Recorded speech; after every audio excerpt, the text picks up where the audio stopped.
Jawa Timur, korupsi tinggi, siapa yang bertanggung jawab? Jawa Timur menjadi sorotan karena memiliki kasus korupsi terbanyak di Indonesia, berdasarkan data Indonesia Corruption Watch, ICW, pada 2023. Calon gubernur nomor urut 1, Luluk Nur Hamidah, mengungkapkan keprihatinan atas kondisi ini.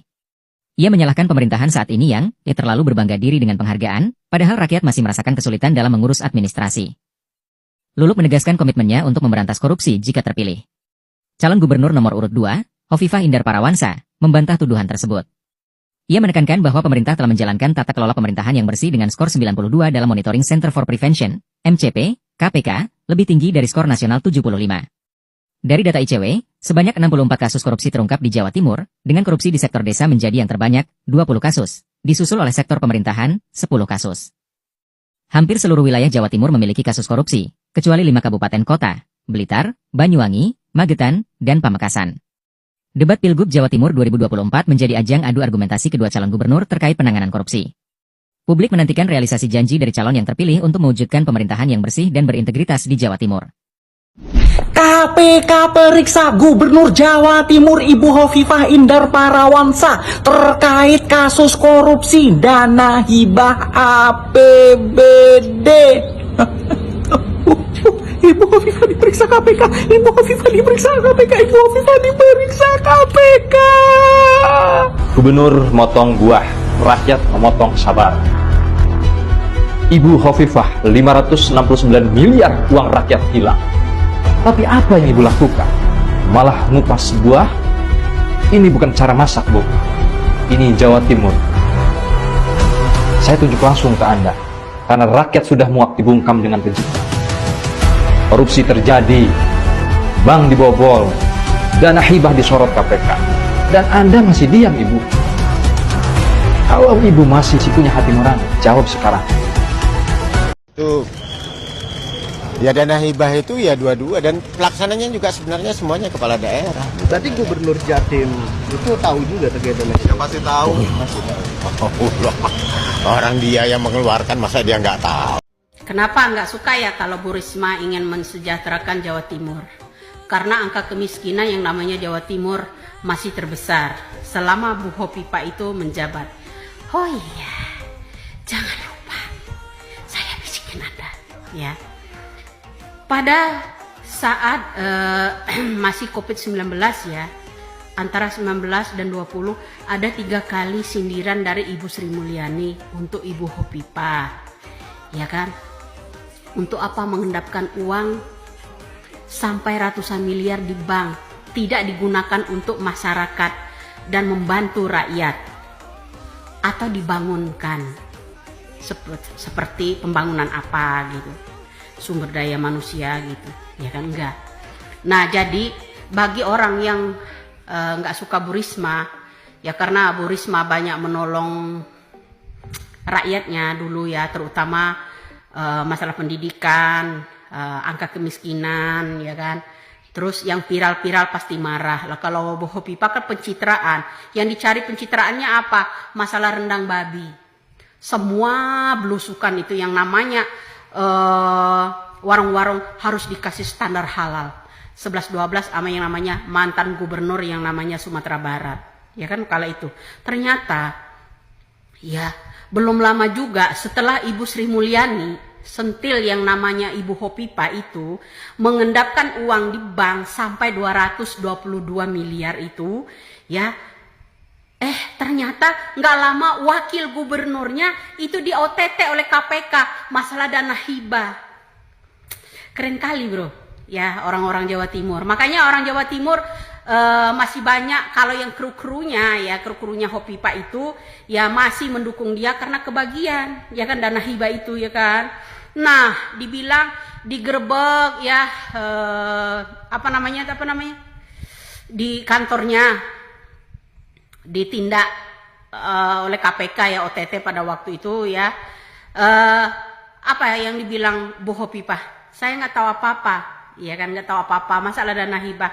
Sekarang fungsi wakil gubernur itu untuk apa kalau nggak membantu kinerjanya yang namanya gubernur, ya kan? Nggak mungkin sekali Hovifah itu nggak tahu apa-apa gitu. Masalah yang namanya digeledah pada waktu itu ada yang namanya dana hibah masuk ke yang namanya daerah Jawa Timur, ya terutama wakilnya Hopipa.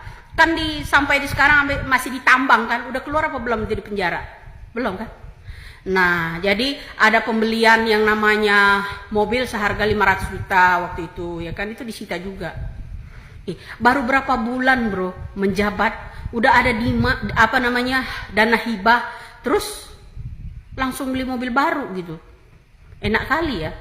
Nah, makanya ada orang-orang yang enak sampai kayak kalian ini enak dengan Bu Hopipa itu. Karena untuk apa Bu Hopipa ditegur yang namanya Ibu Sri Mulyani, Menteri Keuangan Negara ini? Ya, sampai mengendapkan uang di bank. Untuk apa? Makan bunganya. Ya kan, jadi banyak publik yang nggak tahu.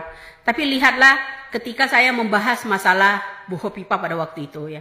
Apalagi tentang dia pencitraan masalah rendang babi. Ya kan? Tiap hari numpang makan tuh di warung-warung. Salam waras Bu Hopipa, maka dia beralihlah mendukung Jokowi karena untuk menyelamatkan diri agar tidak kena OTT. Juga Ibu Sri Mulyani sekarang ini juga mingkem. Ya kan, mengenai pengendapan uang yang namanya di Jawa Timur oleh gubernur yaitu Hopipa, ya kan, pengendapan uang itu nggak sedikit. Nah, jadi kok aneh-anehnya itu ya, kalau dia dukung yang namanya Jokowi langsung ngendap, langsung diem juga itu Ibu Sri Mulyani-nya. Mudah-mudahan dengan PT ini Ibu Sri Mulyani di sana masih mendengarkan. Apa kabar Bu Sri Mulyani tentang sentilan pengendapan uang yang dilakukan oleh yang namanya Bu Hopipa? Salam waras. Mudah-mudahan itu cepat terkuak. Udah dikembalikan belum? Bukan dikorupsi ya, diendapkan. Ya, diendapkan. Untuk dia apa? Untuk diambil bunganya aja. Ya kan? Agar tidak berfungsi untuk masyarakat. Ya kan? Supaya masyarakatnya tetap, angka kemiskinannya tetap tinggi Jawa Timur, ya kan? Nah, begitu ya kan? Salam waras, bro. Ya, mudah-mudahan Ibu Sri Mulyani dengan ungkapan Widiah ini ya, tentang sentilan pengendapan uang yang dilakukan oleh Ibu Hopipa ya pada tahun 2019-20 kemarin itu ya udah selesai apa belum, udah dikembalikan belum ke yang namanya rakyat, uang negara loh ya, diendapin begitu aja. Wajarlah yang namanya Jawa Timur angka kemiskinannya masih urutan kedua, ya kan? Nah begitu bro.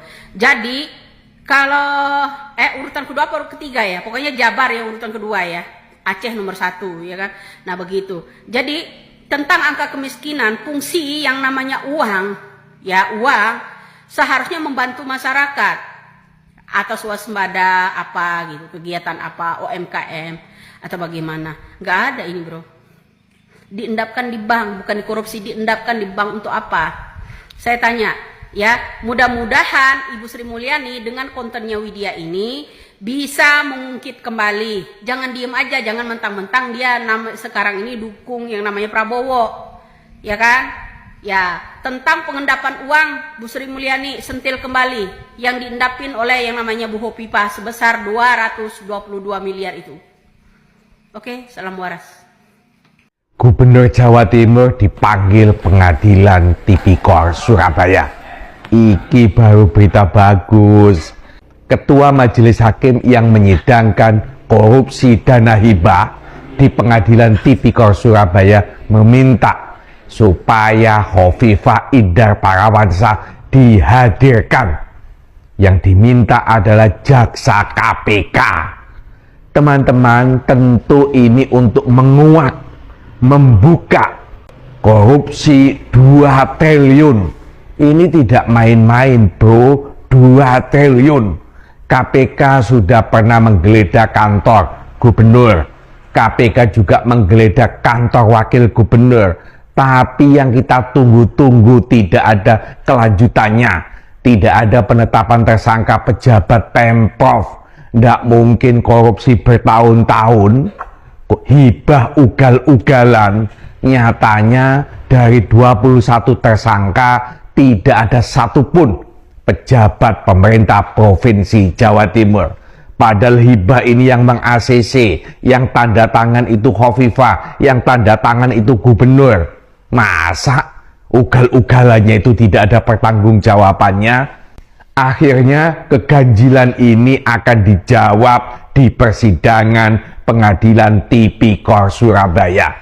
Ayo teman-teman, kehadiran Khofifah ini kita awasi, kita saksikan supaya hakim, pengacara terdakwa, jaksa KPK bisa menggali apakah ada keterlibatan dari gubernur, wakil gubernur, dari pejabat pemerintah provinsi. Kita sebagai warga masyarakat tentu tidak terima duit negara 2 triliun dipakai bancaan. Lebih baik buat subsidi pendidikan, buat subsidi kesehatan, lebih baik buat bantu orang-orang miskin.